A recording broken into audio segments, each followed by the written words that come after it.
नमस्कार दोस्तों। आज हम जानते हैं कि आरटीआई आवेदन के द्वारा आप बीपीएससी की मुख्य परीक्षा के मूल्यांकित कॉपी को कैसे प्राप्त कर सकते हैं। सबसे पहले आपका ये जानना ज़रूरी है कि आरटीआई जो है वो आप अंतिम परिणाम घोषित करने के बाद ही आरटीआई आवेदन दे सकते हैं कॉपी के लिए। और दूसरी बात कि आरटीआई के 3 चरण होते हैं। सबसे पहले चरण में आप किसी सरकारी कार्यालय के लोक सूचना पदाधिकारी के समक्ष किसी सूचना की मांग करते हैं, उसके लिए आवेदन करते हैं और आपको वहाँ से सूचना मिल जाती है। यदि वहाँ से सूचना न मिले या मिली हुई सूचना से आप संतुष्ट न हों तो आप उसी कार्यालय के प्रथम अपीलीय प्राधिकारी के पास अपील करते हैं, जिसे हम प्रथम अपील कहते हैं। और वह जो अधिकारी होता है वह लोक सूचना पदाधिकारी को निर्देशित करते हैं कि आपको वे वांछित सूचना प्रदान करें। यदि आप प्रथम अपीलीय प्राधिकारी के आदेश से भी संतुष्ट न हों एवं आपको फिर भी वांछित सूचना न मिले तो आप राज्य के मुख्य सूचना आयुक्त के पास द्वितीय अपील दायर करते हैं। और यह जो होता है वह उच्चतम अपील होता है और इस पर राज्य का सूचना आयोग अपना निर्णय देता है।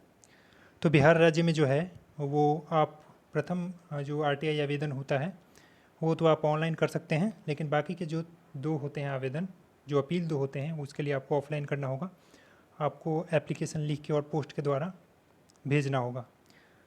तो सबसे पहले आइए देखते हैं कि आप सबसे पहला आवेदन जो होगा लोक सूचना पदाधिकारी के पास बीपीएससी के, वो आप कैसे आवेदन देंगे अपनी उत्तर पुस्तिका के लिए। तो यहाँ पे आप सबसे पहले बिहार ऑनलाइन आरटीआई गूगल पे जाकर सर्च करेंगे और आपको जो फैसिलिटेशन सेंटर करके एक पहला रिजल्ट जो होगा वहाँ पे आप क्लिक करेंगे। और जब वहाँ पे आप क्लिक करेंगे तो ये आपका वेब पेज खुलेगा। यहाँ पे आप एप्लीकेशन फॉर्म्स, यहाँ पे जो लिखा हुआ है वहाँ पे जाके क्लिक करेंगे और ये आपका एप्लीकेशन फॉर्म खुल जाएगा। इसमें आपको बेसिक जो डिटेल्स है वो डालनी है अपनी।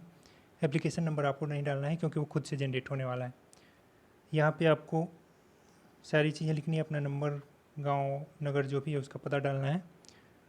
और विषय, सब्जेक्ट जो है आप हिंदी इंग्लिश किसी भी लैंग्वेज में लिख सकते हैं कि आपका विषय क्या है। विषय यही है कि आपको बीपीएससी की 64वीं बीपीएससी की या फिर जो भी बीपीएससी है उसकी मुख्य परीक्षा की आपको मूल्यांकित उत्तर पुस्तिका की आपको छाया प्रति चाहिए। और इसी बात को आप यहाँ पे लिख देंगे कि मुझे अपने 64वीं बीपीएससी की मूल्यांकित उत्तर पुस्तिका की छाया प्रति चाहिए और मेरे विवरण निम्नलिखित हैं। आप अपना विवरण देंगे जिसमें आप अपना नाम लिखेंगे, अपना रोल नंबर, रजिस्ट्रेशन नंबर वगैरह बाकी जो भी डिटेल्स होती हैं आप यहाँ पे इस स्पेस में वो सारी डिटेल्स डाल देंगे। उसके बाद आपको डिपार्टमेंट यहाँ पे सेलेक्ट करना है। डिपार्टमेंट में आपको बीपीएससी सेलेक्ट करना है और यहाँ पे आप अगर चाहें तो एडमिट कार्ड वगैरह जो है यहाँ पे उसको अपलोड कर सकते हैं। अपलोड करने के बाद यहाँ पे सबमिट कर देंगे और सबमिट करने के बाद आपको एक चैनल खुलेगा जहाँ से जाके आप फ़ी पेमेंट 10 रुपये अदा कर सकते हैं। और 10 रुपये अदा करने के बाद आपका एक रजिस्ट्रेशन नंबर जनरेट हो जाएगा। और आगे चलकर आप अगर उसका स्टेटस देखना चाहें तो यहाँ सर्च जो है वहाँ पे जाके और उसका स्टेटस और रजिस्ट्रेशन नंबर डाल के और वो स्टेटस देख सकते हैं। तो ये तो आपका प्रथम आवेदन हो गया। इसके उपरांत हो सकता है कि आपको बिहार लोक सेवा आयोग की तरफ से एक पत्र आए जिसमें आपसे कुछ पैसे की मांग की जाए। वो पैसा आपको प्रिंट करने का खर्च होता है। आपकी जो कॉपी होती है उसको फ़ोटो कॉपी किया जाता है और फिर आपके पास भेजा जाता है। तो ऐसे में आपको कुछ पैसे, मामूली पैसे, 2 रुपये प्रति पेज की दर से ऐसा ही कुछ आपको अदा करना होता है, या तो डीडी के द्वारा, डिमांड ड्राफ्ट के द्वारा, या फिर जैसे भी वो कहें उसके बारे में उसको जानकारी आपको देंगे कि कैसे आप अदा कर सकते हैं। वो पैसे आप अदा कर देंगे और उसके बाद पेमेंट करने के बाद फिर थोड़ी दिन बाद वो आपको आपकी कॉपी भेज देंगे। ये तो एक नॉर्मल केस हुआ जब आपको कॉपी प्रथम आवेदन के बाद आपको मिल जाती है। लेकिन अगर लोक सूचना पदाधिकारी जो होता है बीपीएससी का जो है वो आपको न दें, आपको सूचना न दें, आपको कुछ ऐसा कहें कि हमारी पॉलिसी में नहीं है, या फिर आपको सूचना 30 दिन तक ना मिले, तो ऐसे में आप एक अपील दायर करेंगे, बीपीएससी के ऑफिस में ही अपील दायर करेंगे। और उस अपील को आपको ऑफलाइन दायर करना होगा, जिसके लिए एक फॉर्मेट है। वो आपका फॉर्मेट ये है। ये प्रपत्र 6 है, आप इसे डाउनलोड कर सकते हैं। आरटीआई प्रपत्र 6 करके आप और इसे डाउनलोड कर सकते हैं, या फिर आप इंग्लिश में भी इसको डाउनलोड कर सकते हैं। ये जो होता है, या ये आप गूगल पे डालेंगे कि first appeal, RTI first appeal application form in Hindi और इंग्लिश, तो आपको ये मिल जाएगा। आप उसे डाउनलोड कर लेंगे, आप इसका प्रिंट ले लेंगे और प्रिंट लेने के बाद आप इसमें जो भी डिटेल्स हैं अपने भर देंगे। यहाँ पे ये देखना है कि ये सारी जो चीज़ें हैं, ये सारी चीज़ें ये ऑफिस वाले लोग ही भरेंगे, आपको इसको भरने की ज़रूरत नहीं है। आपको बाकी सारी ये चीज़ें भरनी हैं। सेवा में अपीलीय प्राधिकार विभाग कार्यालय में आपका बिहार लोक सेवा आयोग। महाशय, चूँकि मुझे कोई निर्णय प्राप्त नहीं हुआ है, ये तब उस स्थिति में आप उसको टिक करेंगे जब आपको कोई निर्णय मिला ही ना हो 30 दिन तक, या फिर चूँकि लोक सूचना पदाधिकारी जो होंगे बिहार लोक सेवा आयोग के, उनके निर्णय से मैं क्षुब्ध हूँ। तो आपके समक्ष मैं अपील दायर कर रहा हूँ और इसका विवरण निम्नलिखित प्रकार से है। अपीलकर्ता के नाम में आप अपना नाम डालेंगे, अपीलकर्ता का पता में अपना पता डालेंगे, लोक सूचना पदाधिकारी का नाम। लोक सूचना पदाधिकारी बीपीएससी के कौन हैं ये तो मैं नहीं जान पाया हूँ। मैंने वो बीपीएससी की साइट पे मैंने देखा तो वहाँ पे कुछ उनका नाम उपलब्ध नहीं है। अगर आप बीपीएससी के कार्यालय में फ़ोन करके या फिर किसी भी तरीके से आप उनका नाम अगर आपको पता चल पाए तो आप उनका नाम लिख देंगे। यहाँ पे पता बिहार लोक सेवा आयोग और ऑफिस का पता जो है आप गूगल पे आपको मिल ही सकता है कि कहाँ पे बिहार लोक सेवा आयोग के ऑफिस का पता है, वो आप डाल सकते हैं। और इनके पास मैंने अपील दायर किया था, किया जाता है इनके पास, क्योंकि यह फर्स्ट अपील है। और जो आपने लोक सूचना पदाधिकारी के पास आवेदन दिया था ऑनलाइन, उसका निर्णय अगर कोई आया था तो उसका एक पत्र संख्या होता है, वो पत्र संख्या, निर्णय संख्या वो आप डाल देंगे। और अगर जिस तिथि को आप वो जारी हुआ था वो तिथि आप डाल देंगे यहाँ पे। और अगर आपको लोक सूचना पदाधिकारी का नाम नहीं पता चल पाता है तो ऐसे में आप ज्ञात नहीं लिख सकते हैं, क्योंकि आरटीआई के नियम में यह स्पष्ट रूप से लिखा हुआ है कि अगर आपको पता नहीं हो तो आप ये बात लिख सकते हैं। वैसे तो पता होना चाहिए, आप कहीं से भी पता कर सकते हैं, या तो कॉल करके बीपीएससी के ऑफिस में या फिर उनकी साइट पे अगर कहीं दिया हुआ हो तो आप वो डाल सकते हैं। ये सारी डिटेल भर देने के बाद इसी फॉर्म का भी बाकी भाग है जो कि आगे हैं, देखते हैं। प्रपत्र क जो है, प्रपत्र क जो आपका है, प्रपत्र क जो है वो प्रथम जो आपने ऑनलाइन डाला हुआ था वो उसे कहते हैं, जो ऑनलाइन आपने डाला था। तो उसकी तिथि आप डाल देंगे कि आपने किस डेट को वो डाली थी। और सूचना का ब्यौरा डालेंगे। सूचना का ब्यौरा में आपका दिया हुआ है कि सूचना जो मांगी गई थी, आपने कौन सी सूचना मांगी थी। आपने मांगी वो सूचना मांगी थी कि आप मुख्य परीक्षा की मूल्यांकित उत्तर पुस्तिका की छाया प्रति मांग रहे थे, तो आप इसे यहाँ पे मेंशन कर देंगे। अवधि जिसके लिए सूचना मांगी गई थी, ये अवधि दो प्रकार की होती है। एक तो लाइफ और लिबर्टी से रिलेटेड कोई इश्यूज होते हैं तो उसके लिए 48 घंटे की अवधि होती है, और एक नॉर्मल सिचुएशन में वो 30 दिन की अवधि होती है। तो आप यहाँ पे 30 डाल देंगे, 30 दिन। और प्रपत्र क में आवेदन समर्पित करने के बाद 30 दिन पूरा होने की तिथि, 30 दिन कब हो रहा है आवेदन देने के बाद, मैंने अपने ऑनलाइन आवेदन जो दिया था उस तिथि के बाद 30 दिन बीतने के बाद 30 दिन के किस तिथि को वो 30 दिन बीत रहे हैं वो तिथि आप दायर करेंगे, लिखेंगे यहाँ पे। और अपील का कारण में से आपको इसमें से सेलेक्ट करना है क में से, या तो ये कि आपको निर्णय प्राप्त नहीं हुआ, कोई कम्युनिकेशन नहीं आया बीपीएससी की तरफ से, या फिर आपको लोक सूचना पदाधिकारी के निर्णय दिनांक, आप डेट किस डेट को आया था उनका रिस्पॉन्स किस तारीख को, वो जो पत्र आया था उस पर क्या डेट मेंशन थी वो आप लिख देंगे। उस डेट के निर्णय से आप क्षुब्ध हैं, मतलब आप संतुष्ट नहीं हैं।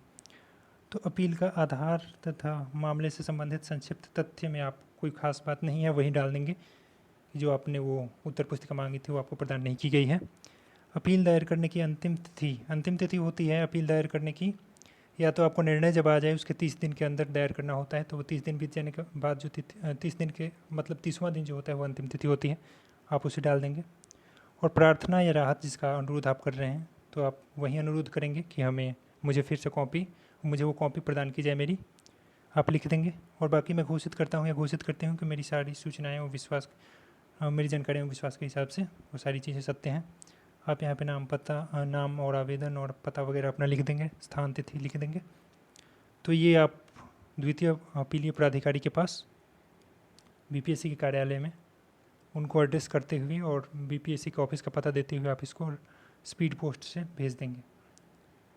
और ये जो भेजेंगे आप, तो इसके साथ आपने जो पहला फॉर्म डाला था ऑनलाइन उसका प्रिंट होना चाहिए, और उनका कोई निर्णय अगर आया हो तो वो निर्णय की कॉपी होनी चाहिए। और आपने स्पीड पोस्ट जो किया था उसकी वो वो जो रसीद मिलता है वो रसीद की कॉपी भी होनी चाहिए। ये तीनों चीज़ें होनी चाहिए और तीनों चीज़ें जो हैं वो आप स्व अभिप्रमाणित करके ही डालेंगे। आप किसी भी कोई भी कहीं भी भेजेंगे डॉक्यूमेंट तो वो सारे डॉक्यूमेंट्स एक एक डॉक्यूमेंट स्व अभिप्रमाणित होना चाहिए, जिस पे डेट वगैरह सब कुछ लिखा होना चाहिए। तो ये आपका द्वितीय अपील दायर हो जाएगा। द्वितीय अपील होने के बाद हो सकता है कि आपको सूचना मिल जाए, और अगर रेयर केस में ऐसा भी हो जाता है कि द्वितीय अपील का भी कोई रिस्पॉन्स नहीं है या फिर जो रिस्पॉन्स है आप उससे संतुष्ट ना हो, तो आप बिहार राज्य के मुख्य सूचना आयुक्त के पास आवेदन करेंगे। बिहार राज्य के मुख्य सूचना आयुक्त के पास आपको ऑफलाइन ही आवेदन करना होता है, जिसका फॉर्मेट मैंने बनाया हुआ है, आपको दिखा देता हूँ। उसके लिए ये है आपका फॉर्मेट, जिसमें आपको लिखना है सूचना के अधिकार के अंतर्गत द्वितीय अपील सेवा में बिहार राज्य सूचना आयोग, चतुर्थ तल सूचना भवन, बेली रोड, पटना 8002, और यहाँ पे 1 है, 2 के बाद 1 है, ये ध्यान रखना है। ये आपको गूगल पे भी ये सूचना मिल सकती है कि वो क्या एड्रेस है। फिर आपके पास है अपीलकर्ता का नाम, यहाँ पे आप अपना नाम डाल देंगे, पता, अपना पता डाल देंगे। अपील का विवरण में आप प्रथम अपीलीय प्राधिकारी से पहले जिनके पास आपने ऑफलाइन लेटर डाला था उनका नाम एवं पता। जन सूचना अधिकारी जिनके पास आपने ऑनलाइन आवेदन डाला था उनका नाम एवं पता। और प्रथम अपीलीय प्राधिकारी के समक्ष आपने अपील तिथि किस तिथि को डाली थी, अपीलीय प्राधिकारी वही है जिनके पास आपने इससे पहले ऑफलाइन आवेदन डाला था, उसकी डेट आपको डालनी है।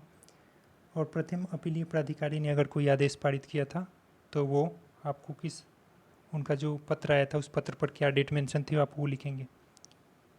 इसी का अगला भाग है अपील का कारण। अपील का कारण जो है वो आपको ये कि वांछित सूचना निर्धारित अवधि में नहीं प्राप्त हुई, या फिर मैं प्राप्त सूचना से संतुष्ट नहीं हूँ, प्रार्थना या फिर राहत, यहाँ पे आप राहत में लिख सकते हैं। तो राहत आपका ये है कि मुझे वो मेरी उत्तर पुस्तिका प्रदान की जाए। आप अच्छी तरह से लिख देंगे कि मुझे बीपीएससी मुख्य परीक्षा की मेरी उत्तर पुस्तिका प्रदान की जाए। और आपको संलग्न कुछ लगाने हैं, जैसे कि जन सूचना अधिकारी जिनके पास आपने ऑनलाइन आवेदन डाला था उस एप्लीकेशन की एक कॉपी, फिर आप उन्होंने जो आदेश जारी किया था उसकी कॉपी, फिर आपने अपील जो डाला था ऑफलाइन उसकी एक प्रति, और फिर आप उनका आदेश जो आया था उसकी एक प्रति। ये सारी चीज़ें स्व अभिप्रमाणित करके आप लगा देंगे एप्लीकेशन के साथ। और यहाँ पे आप अगर कोई आदेश वगैरह ना आया हो तो ऐसी सिचुएशन में आपको वो आपने रजिस्टर्ड पोस्ट या फिर स्पीड पोस्ट जो किया था उसकी रसीद उसे यहाँ पे लगाना होगा, और सारी चीज़ें स्व अभिप्रमाणित तो करनी होंगी। और उसके बाद ये सारी चीज़ें 3 कॉपी में बनानी होगी, एक सारी चीज़ों की 3-3 कॉपी करनी होंगी, और एक साथ अटैच करके 3 एप्लीकेशन बना के और आपको लोक सूचना आयोग, बिहार लोक सूचना आयोग के पते पे आप उसको भेज देंगे। तो इस तरह से आपका अंतिम अपील हो जाएगा, और आपको इस केस में तो सूचना हर स्थिति में मिल जाएगी। सूचना आपको तीनों चरण में से किसी भी चरण में मिल सकती है। आपको ऐसा भी हो सकता है कि पहले चरण में आप एप्लीकेशन दें और आपको सूचना मिल जाए, ऐसा भी हो सकता है कि दूसरे चरण में आपको जाकर सूचना मिले, और ऐसा भी हो सकता है कि आपको तीसरे चरण तक जाना पड़े। तो ये है प्रोसीजर पूरा, इसके द्वारा आप अपनी कॉपी प्राप्त कर सकते हैं। आपको कोई अगर डाउट हो रहा हो तो इससे रिलेटेड कोई भी प्रश्न हो तो आप कमेंट सेक्शन में पूछ सकते हैं। Thank you.